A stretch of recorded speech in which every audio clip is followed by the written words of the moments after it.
तो इस वक्त बड़ी खबर हैदराबाद से आ रही है। मुहर्रम जुलूस की तेलंगाना हाईकोर्ट ने नहीं दी इजाजत। 30 अगस्त को नहीं होगी मुहर्रम जुलूस की इजाजत। हाईकोर्ट में जुलूस की इजाजत वाली अर्जी मुस्तरद हो गई है। वजारत दाखिला की गाइडलाइंस और बढ़ते कोरोना मामला इसकी अहम वजह बताया गया। हैदराबाद में दिसंबर 10 मुहर्रम को हाथी पर निकाला जाता है तारीखी जुलूस। तो आपको एक बार फिर बता दें कि इस वक्त की बड़ी खबर आ रही है। मुहर्रम जुलूस की तेलंगाना हाईकोर्ट ने इजाज़त नहीं दी है। 30 अगस्त को नहीं होगी मुहर्रम के जुलूस की इजाज़त। हाईकोर्ट में जुलूस की इजाज़त वाली अर्जी मुस्तरद।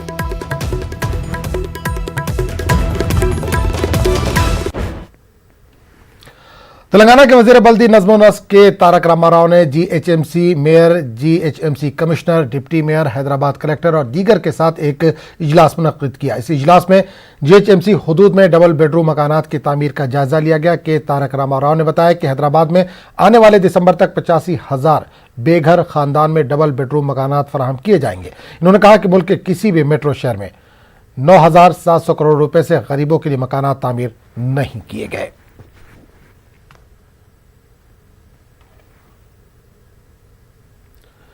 तेलंगाना में कोरोना वायरस के मुस्बत मामलों में इजाफा हुआ है। गुज़िश्ता 24 घंटों में 3,018 मामले सामने आए हैं और 10 अमवात हुई हैं।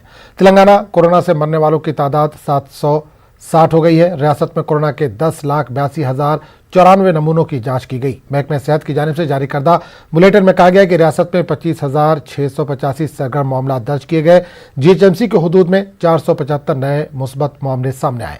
जिला रंगारेड्डी में 247, जिला मिर्चल मलकाजगिरी में 204, नलगुंडा में 190 और खम्बम में 161 ताज़ा मामले दर्ज किए गए।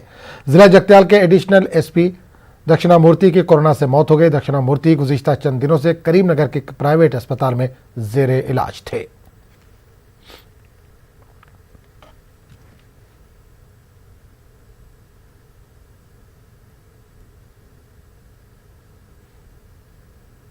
हैदराबाद के बच्चों के मशहूर नीलूफर अस्पताल के एक 35 साला टेक्नीशियन जो आउटसोर्सिंग पर खिदमत अंजाम देती थी, कोविड-19 से उसकी मौत हो गई। वो गांधी अस्पताल में जेर इलाज थी। बीती रात इसने इलाज के दौरान आखिरी सांस ली। इसकी शनाख्त माधवी लता के तौर पर की गई है, जो अस्पताल के रेडियोलॉजी शोबे में टेक्नीशियन के तौर पर खिदमत अंजाम देती थी। इसको कोविड के अलामात के बाद गांधी अस्पताल में दाखिल करवाया गया था, जहां इसकी हालत तशवीशनाक हो गई। इसका शौहर भी कोरोना से मुस्बत पाया गया और वो जेर इलाज है। इस वाक़े के बाद सरकारी अस्पतालों में खिदमत अंजाम देने वाले मुलाजमीन ने हुकूमत पर जोर दिया कि रियासती हुकूमत की जानिब से चलाए जाने वाले अस्पतालों में खिदमत अंजाम देने वाले आउटसोर्सिंग और कॉन्ट्रैक्ट मुलाजमीन के लिए मुनासिब रहनुमायाना खतूत वज़ करे।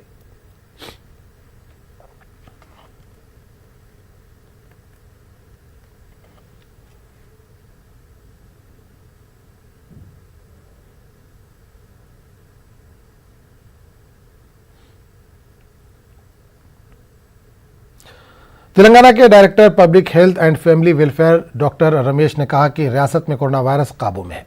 आने वाले हफ्तों में कोरोना के मामले मजीद कम होंगे। सितंबर के आखिर तक कोरोना पर काबू पा लिया जाएगा। We are expecting that number will be reduced further in the coming weeks. The same situation we are expecting by end of September, where the entire COVID will be under control in the state of Telangana. And as per the treatment part is concerned, in the public health facility itself, we have more than 20,000 beds across the state.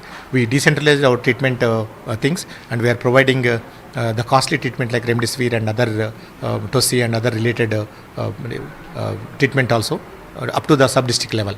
So people need not to worry and panic. Okay, the treatment is available at your doorstep and nearest to your health facility. You can go for the testing, and also if somebody has identified as positive, immediately the home isolation kit will be given. If somebody is required the hospitalization, immediately they will be shifted to a government hospital, and the entire treatment will be provided complete free of cost. इस वक्त बड़ी खबर आ रही है हैदराबाद से। मुहर्रम जुलूस की Telangana high court ने नहीं दी इजाज़त। 30 अगस्त को नहीं होगी मुहर्रम के जुलूस की इजाज़त। हाई कोर्ट में जुलूस की इजाज़त वाली अर्जी को मुस्तरद कर दिया गया। वजारत दाखिला की गाइडलाइंस और बढ़ते कोरोना मामला को वजह बताया गया। हैदराबाद में 10 मुहर्रम को हाथी पर निकाला जाता था तारीखी जुलूस। फातिमा सेवा दल ने दी थी अर्जी। तो आपको एक बार फिर बता दें, इस वक्त हैदराबाद से बड़ी खबर आ रही है। मुहर्रम जुलूस की तेलंगाना हाई कोर्ट ने इजाज़त नहीं दी।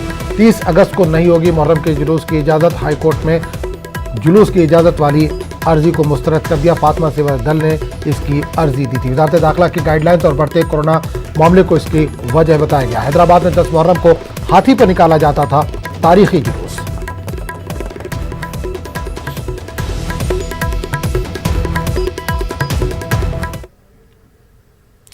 तेलुगु देशम पार्टी के ज़रिए तमाम आरोग्यश्री में कोरोना वायरस को शामिल करने की मांग करते हुए एहतजाज किया गया। टीडीपी कारकुनों ने कैसर अमीन मेडिकल डिस्ट्रिक्ट कलेक्टर के दफ्तर के सामने धरना दिया। इस मौके पर टीडीपी के रियासती सदर एल रमन्ना मौजूद थे। इस प्रोग्राम में ग्रेटर हैदराबाद के कन्वीनर अरविंद कुमार गौड़, मलकाजगिरी पार्लिमानी हल्के के सदर अशोक कुमार गौड़ और पार्टी के कई कारकुनान ने शिरकत की। इस मौके पर एल रमन्ना ने कहा कि टीडीपी अवाम के हालत से वाकिफ कराने के लिए सड़कों पर आई है। इन्होंने फौरी तौर पर कोरोना को आरोग्यश्री में शामिल करने का मुतालबा किया।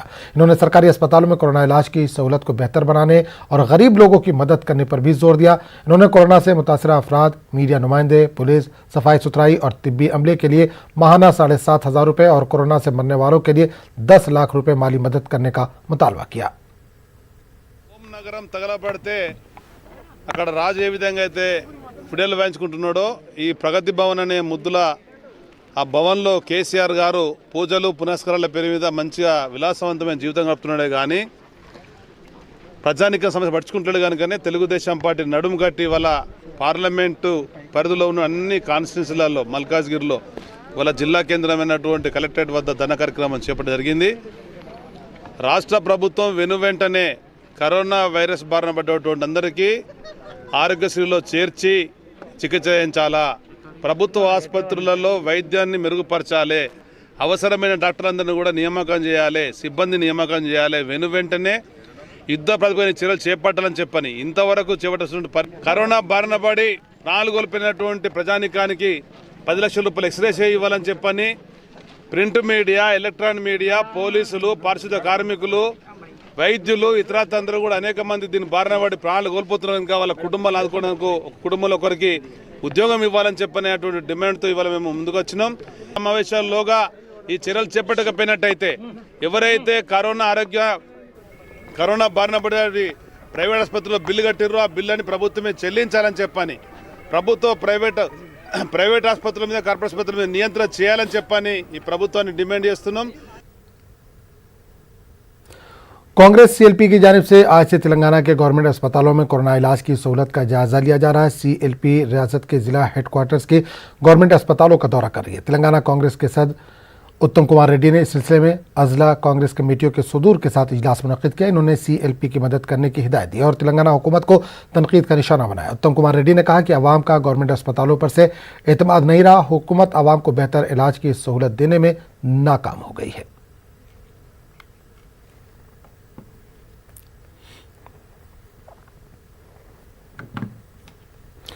सेंट्रल इन्वेस्टिगेशन डिपार्टमेंट जो सिरसलम पावर प्लांट वाकये की जांच कर रही है ने एफआईआर में बाज़ तब्दीलियां करते हुए बाज़ दफात का इजाफा किया है। जांच एजेंसी ने इस मामले से मुताल्लिक बाज़ अहम अवामिल की निशानदही की है।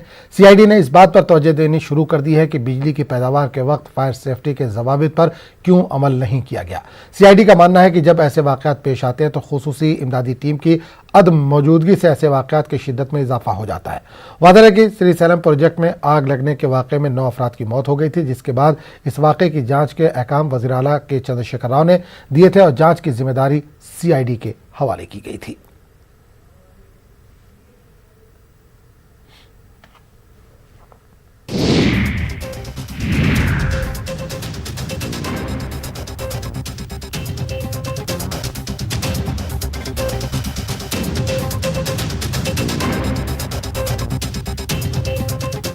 जब भी गोल्ड लोन का ख्याल आए तो मुथूट फाइनेंस का ही नाम आए।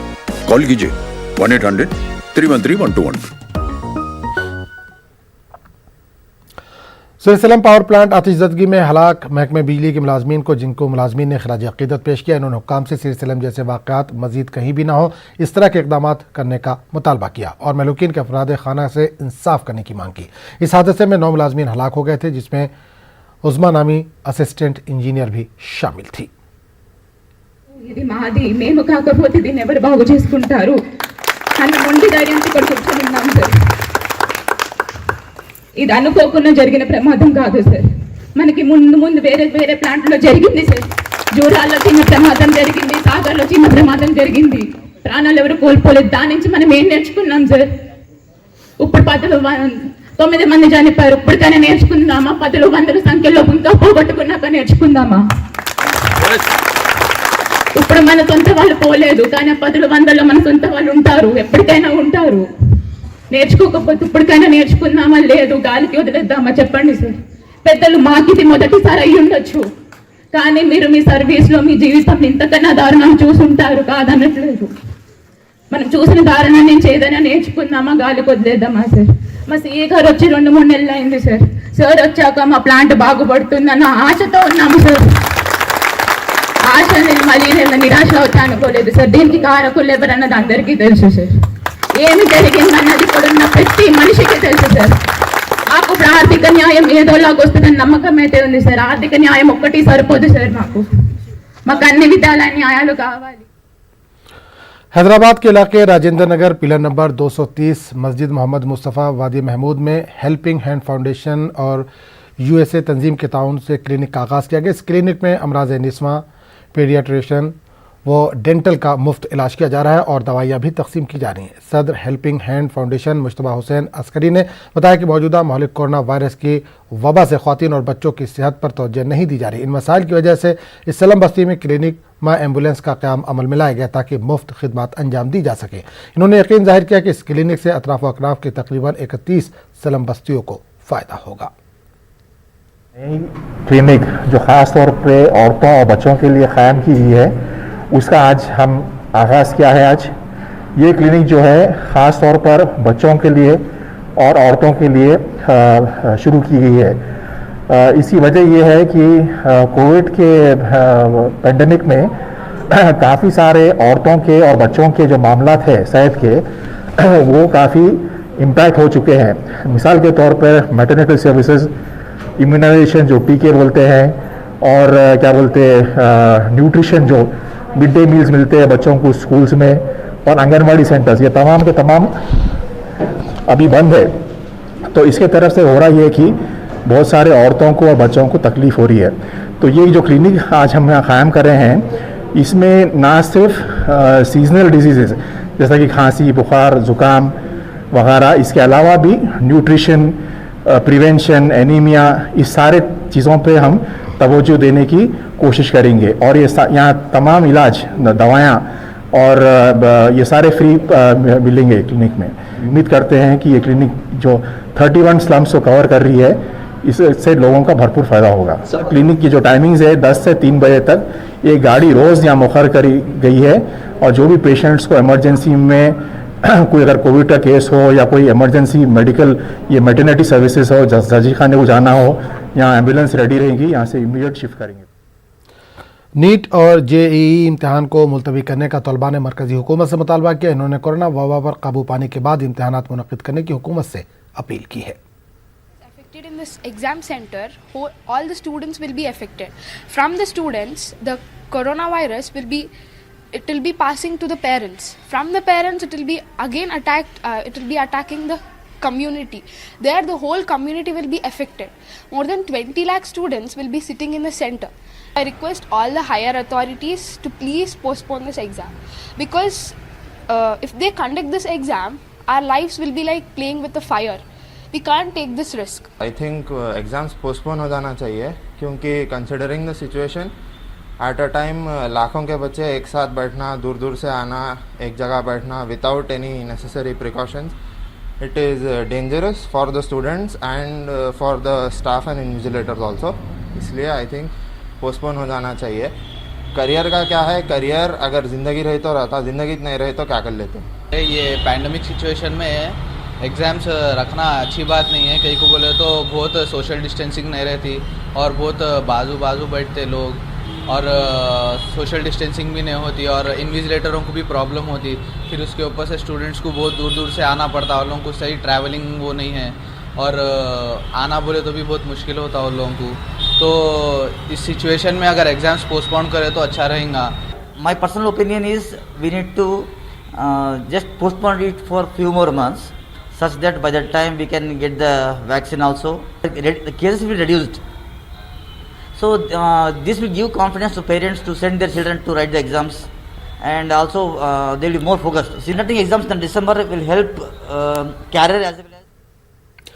कमिश्नरेट एग्रीकल्चर में महकमे ज़राअत के एडिशनल डायरेक्टर को किसानों के एक वफ़द ने याददाश्त पेश की। इन्होंने कहा कि कोरोना से मईशत को नुकसान हुआ है, किसान कोरोना और बारिश से परेशान है। इन्होंने हुकूमत से काश्तकारों से आने वाले खरीफ सीज़न में फसलों की अच्छी कीमत पर खरीदी और दीगर 15 मुतालबात पेश किया। इन्होंने नरेंद्र मोदी हुकूमत की तरफ से हाल ही में लाए गए 3 ऑर्डिनेंस को फौरी तौर पर मनसूख करने का मुतालबा किया। इन्होंने मरकजी और रियासती हुकूमतों से अपील की है कि वह अहम ज़रूरी शोबे में बहरान और किसानों के खुदकुशियों के सिलसिले में जारी नाकाबिल तलाफी नुकसान से किसानों को बचाने के लिए इक़दाम करें। खबरों का सिलसिला जारी रहेगा, लेकिन एक छोटे से वक्फे के बाद।